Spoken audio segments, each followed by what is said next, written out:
So చేసి ఇప్పుడు 2 గంటలకల్లా ఇంటికి వెళ్తున్నాను సండే. సో ఎంత ఖర్చు అయింది నాకు క్యాల్కులేట్ చేద్దాము.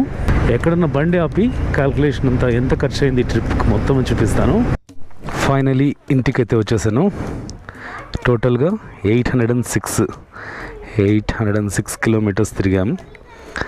డివైడెడ్ మన బైక్ 45 ఇస్తుంది అనమాట ఇప్పుడు.